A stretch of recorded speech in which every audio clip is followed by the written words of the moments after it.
국채 수익률이 4%가 넘었고 단기가 국채가 5.14가 넘었어. 그러면 우리가 걱정하는 거, 우려하는 거 이거 단기 금리가 원래 장기 금리보다 낮아야 되는데 바뀌어버렸어. 금리가 역전됐어.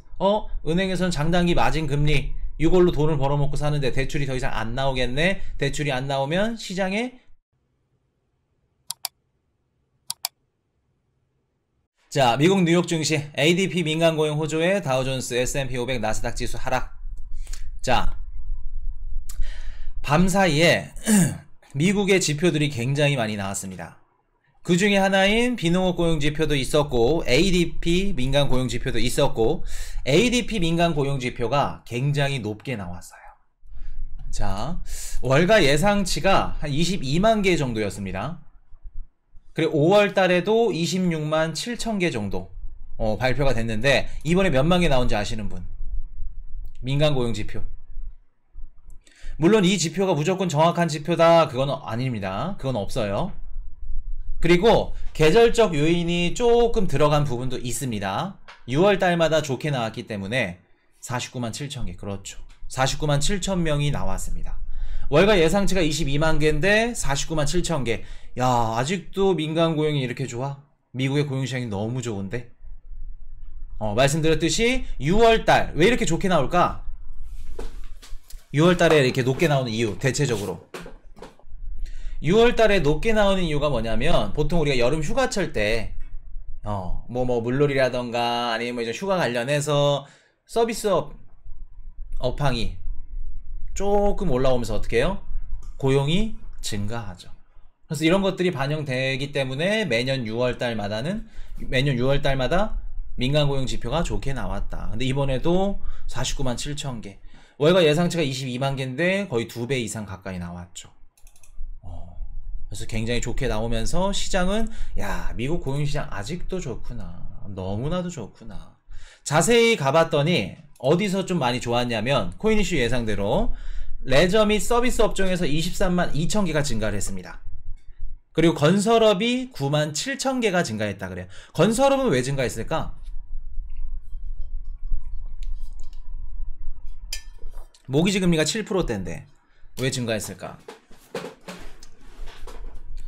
주택이 수요가 많죠. 그렇죠. 수요가 공급에 못 따라갑니다. 수요가 많기 때문에 신규 주택 짓는 이런 것들, 지표들, 건설 지표가 지금 좋게 나왔다는 거. 그래서 여름 휴가철에 대한 고용 증가, 주택시장 상승 이런 것들이 반영이 되면서 ADP 민간 고용 지표가 월가 예상치보다 2배 가까이 높게 나왔다. 자, 미국 노동시장 강세, 민간 고용 50만 개. 자, 거기다 또 뭐까지 좋았을까? 서비스 PMI. 우리가 PMI 50을 기점으로 올라가면 활발하다, 떨어지면 둔하다, 좋지 않다 라고 배웠죠. 6월달 서비스 PMI 지표가 53.9가 나왔습니다. 월가 예상치가 51.3이었고 5월달이 50.3이었습니다.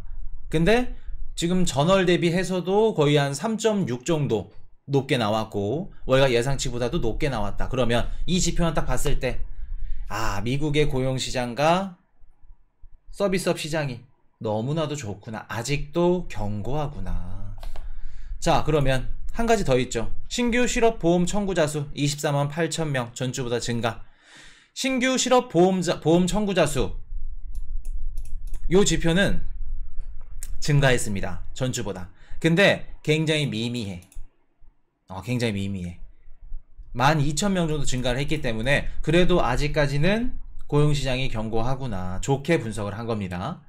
그래서 이번에 나오는 이제 신규 실업 보험 청구자 수, 그리고 PMI 지표 서비스, 그리고 ADP 민간 고용 지표, 이 세 개가 대체적으로 좋게 나왔어. 좋게 나왔어. 좋게 나왔는데 시장은 왜 떨어졌을까? 미국 증시는 왜 하락이 나왔을까? 이런 식으로 쭉 하락이 나왔죠. 이게 지표가 딱 발표되고 나자마자 뭐가 급등을 했냐면 국채금리가 급등을 했습니다. 국채금리는 왜 급등했을까? 야, 이거 이렇게 지표가 좋으면 금리 올려야겠다. 금리 올려야겠다. 전날 뭐가 발표됐냐면 FOMC 회의록이 발표됐습니다. 추가금리 인상 우려 악재. FOMC 회의록에 뭐가 적혀 있었냐면 연준의 거의 대부분 모든 의원들이 올해 연내 추가금리 인상에 동의한다 라는 내용이 적혀 있었어요. 그리고 나서 그 다음날 고용지표들이 이렇게 좋게 나왔어. 그럼 시장 참여자들은 어떻게 생각할까? 아, 맞네. 제롬 파월 연준 의장 얘 말대로 올리겠네. 금리 인상 하겠네. 7월 27일 날 금리 인상 하겠네. 시장은 금리 인상을 예상하고 있죠. 그러면서 어떻게 돼요? 채권 시장의 금리가 급등을 하게 되면서 미국 2년물 국채 금리가 최고점을 찍었습니다. 5.14%.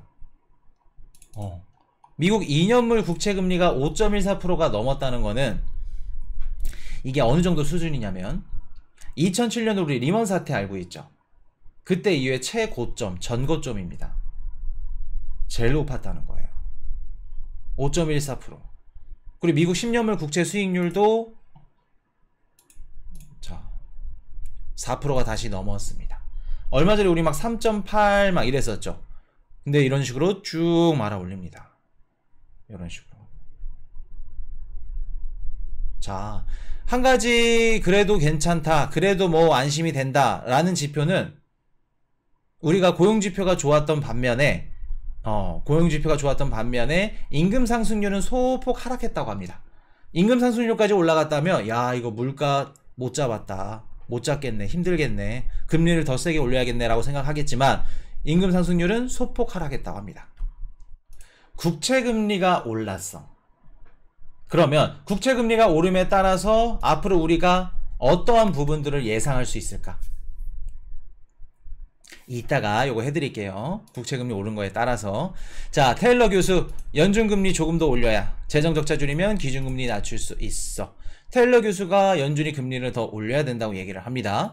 그리고 재정적자를 줄여야 된다. 기준금리를 낮출 수 있다. 이렇게 얘기를 하고 있죠. 자, 국채금리 뛰고 달러 강세로 전환되니까 당연히 코스피 쭉 빠집니다. 외인들이 선물 매도에 1.2% 2520선까지 밀려 쭉 빠지죠. 코스피 이제 어느정도 힘을 다했다는 겁니다. 이번 연도 연초에 얘네들 상승을 들어줬던 1분기 때는 여신 빚을 통한 대출을 통한 투자였고 2분기 때는 환차익을 통한 외국인들 투자 자금들이 들어왔다고 말씀을 드렸습니다. 3분기에는 어떻게 될지 슬슬 이제 시작을 하는 겁니다. 자, 골드만삭스 중국 은행들 신용등급 강등.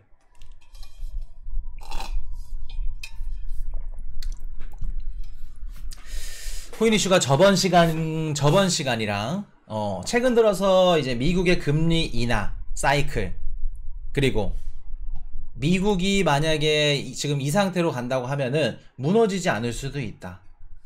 경기 침체는 경기 침체지만 얕은 경기 침체 대신 미국을 제외한 누군가가 무너질 수도 있다 라는 말씀을 드렸었죠.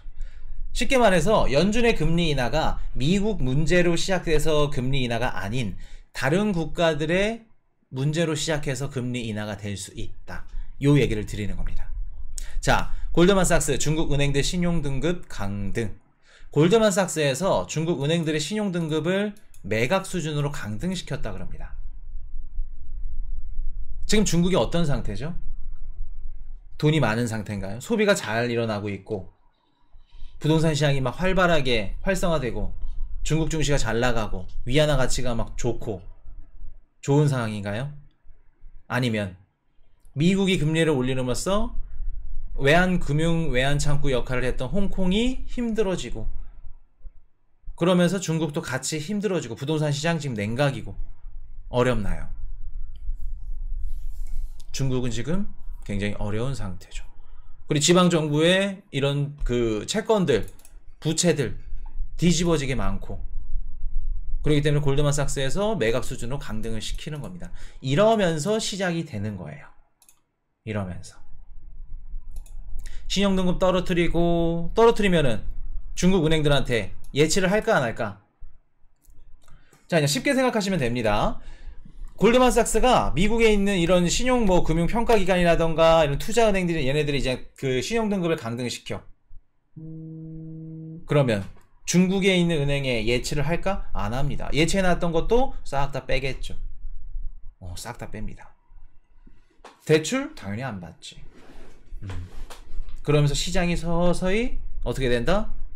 줄어든다. 점유율이 줄어든다. 바이낸스가 무너지는 모습과 굉장히 흡사한 겁니다. 이러한 공격들이. 그래서 코인 이슈가 바이낸스는 한꺼번에 무너지지 않습니다. 오랜 기간 서서히 거래량도 줄고 얘네 영미권 국가들, 유럽 국가들 라이센스 취득 못하게끔 하고 거래량이 떨어지면서 1위 자리를 빼앗길 겁니다. 라는 말씀을 드렸었죠. 그런 식으로 쭉 가는 겁니다. 중국처럼 뭐 바로 당장 뭐 금지야, 떠나, 우리나라에서 하지마, 뭐 그런 거 없습니다. 서서히 죽여간다는 거, 숨통을. 자, 홍콩 항생지수 3% 이상 급락한 이유. 골드만삭스 중국 대형은행 딱 때리니까 홍콩 항생지수도 쭉 떨어집니다. 제2의 중국이죠. 얘네들까지 같이 떨어진다는 거. 자, 근데 중국은 버틸 수 있어. 미국이 그렇게 때리면 중국은 버틸 수 있는데 홍콩이 버티기 어려운 이유가 뭘까? 지금 홍콩에 있는 시중 은행들이 외환 보유고량이 굉장히 적습니다. 왜? 이번 달 만약에 미국이 금리 인상을 해. 그러면 홍콩은 홍콩 달러랑 패깅되어 있죠. 지네나라 달러를 팔아서 달러를 패깅시켜야 됩니다. 지금까지 패깅시켜 오면서 수많은 달러를 시장에 던지면서 자기네 홍콩 달러를 샀는데 패깅 맞추려고 더 해야 돼? 안 그래도 없는데 여기서 미국이 홍콩이나 중국 은행들을 때려 신용등급 강등을 시켜. 그러면 안 그래도 없던 자금들 다 이탈하겠죠. 그래서 우리한테 들어와, 우리 은행에 돈 맡겨. 그 시그널을 보낸 게 뭐예요? 6월 1일부터 기관들 암호화폐 사업할 수 있게끔 들어와. 그거 하겠다는 겁니다. 자, 한 가지 얘기해 드릴까요? 얘네들이 홍콩 시장에서 암호화폐 시장을 좀 급하게 개방을 했어. 개방을 했는데 알고 봤더니, 그러니까 우리가 예상했던 건 6월 1일부터 홍콩의 국민들, 우리처럼 개미들도 투자를 할 수 있게끔 열어주나 했더니 개인들 투자는 막아버렸어.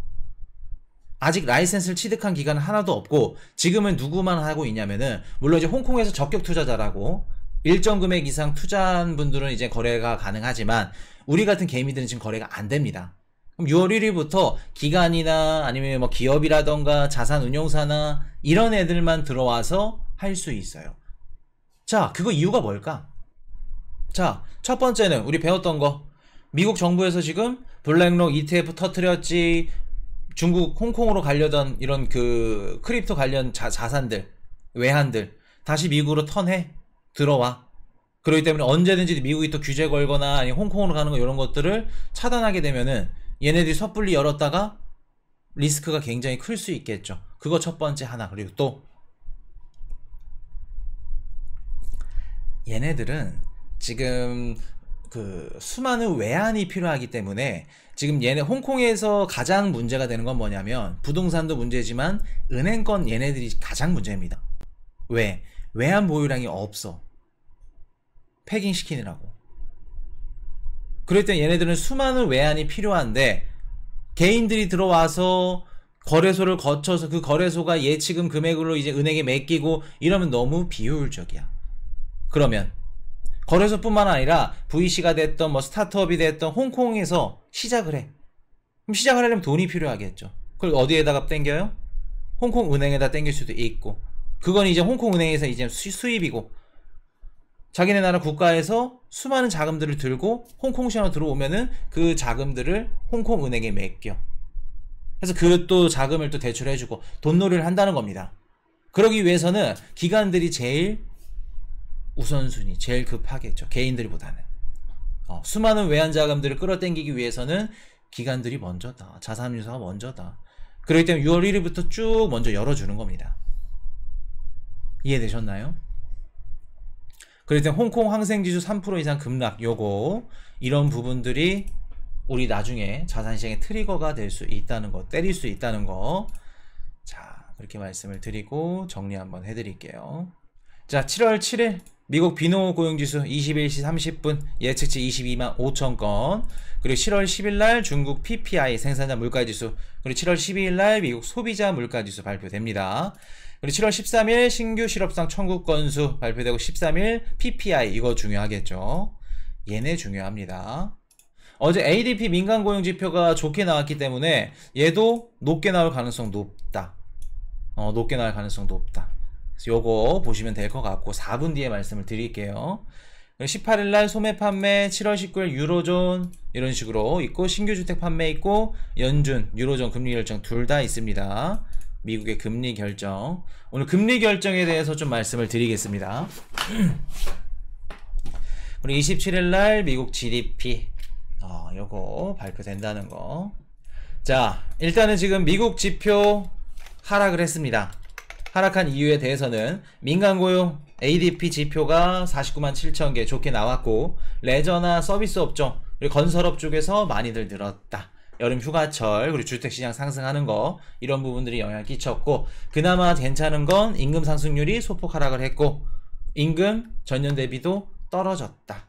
이거는 물가의 긍정적인 시그널이다 말씀을 드리고, 실업급여 청구 건수는 전주보다 증가했지만 소폭 증가했기 때문에 의미가 없고, 서비스업 PMI 지표는 53.9 예상치보다 높게 나오면서 아직도 미국의 서비스업, 소비, 고용지표 너무나도 좋구나. 너무나도 좋다는 건 연준이 한 차례가 됐든 두 차례가 됐든 금리 인상 할 수 있겠구나. 자, 어제 금리 인상 하겠네, 할 수 있겠네, 이런 뷰들이 시장에 쭉 들어가면서 국채금리가 어느 정도까지 올라갔냐면, 2년물은 5.14, 10년물은 4% 돌파를 했습니다. 국채금리가 이렇게 뛰면은 우리 주식과 코인 시장은 어떻게 될까? 당연히 하락해야겠죠. 흔들려야겠죠.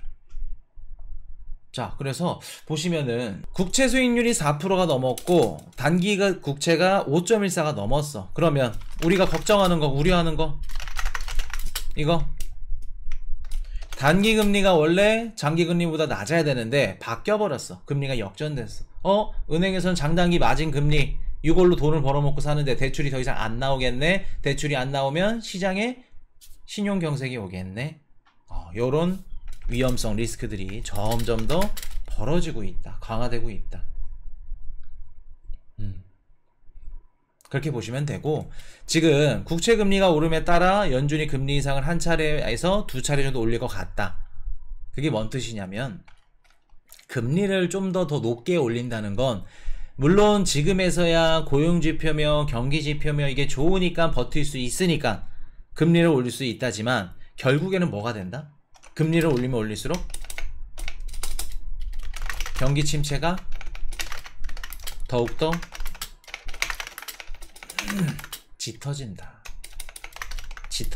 세진다. 이해되셨나요? 자, 비노 고용지표 한번 볼게요.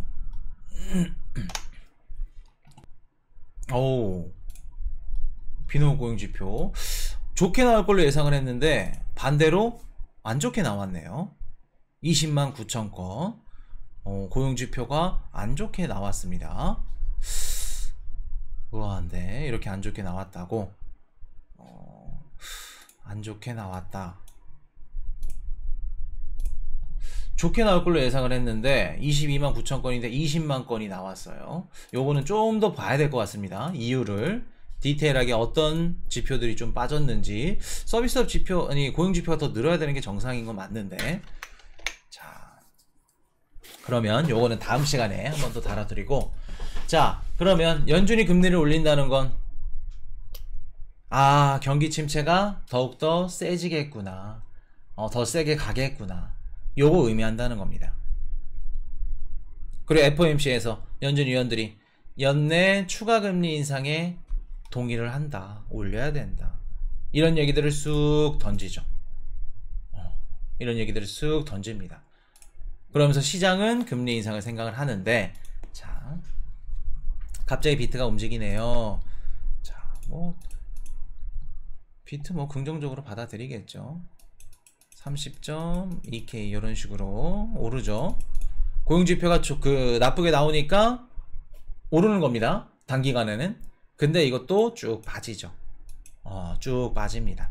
지금 시장이 어떻게 받아들이냐면은 어제도 그랬고, 어제 이제 우리가 고용지표가 좋게 나오니까 반대로 받아들여. 야, 고용지표가 이거 좋으니까 이거 금리 인상 세게 하겠구나. 근데 반대로 고용지표가 좋지 않으면 금리 인상 이거 세게 못 하겠는데. 시장이 반대로 가는 겁니다. 호실적인데. 자, 그렇게 말씀을 드리고, 자, 그래서 지금 시장은 어떻게 생각을 하냐면 7월 달에 금리 인상 요거는 거의 올릴 거다 라고 생각을 하고 있고, 그 다음 FOMC인 9월 잭슨홀 미팅 이때까지도 올릴 거다. 그래서 2번 올리고 연말엔 안 올릴 거다. 연속 금리 인상을 지금 예상하고 있습니다. 작년 9월달 잭슨홀 미팅 기억하시나요? 우리 시장에 큰 충격을 줬었던, 달러 강세를 이끌었던, 9월 딱 터지고 2달 뒤에 최저점 나왔죠. 우리 30% 매수했을 때. 아직도 기억이 나는데, 중국을 향해서 우리 달러 세게 간다고 아직까지도 금리를 들어 올리고 있죠. 아주 길고 지겹습니다. 9월 달까지. 자, 그래서 지금 시장은 그렇게 바라보고 있는데, 코인 이슈가 마지막 금리 인상은 5월 달이다 라는 말씀을 드렸었죠. 그리고 7월 달 만약에 경기 지표나 소비 지표 이런 것도 좀 보고 만약에 뷰가 바뀌게 되면 그때 말씀을 드리겠습니다 라고 했는데, 뷰가 바뀌었습니다.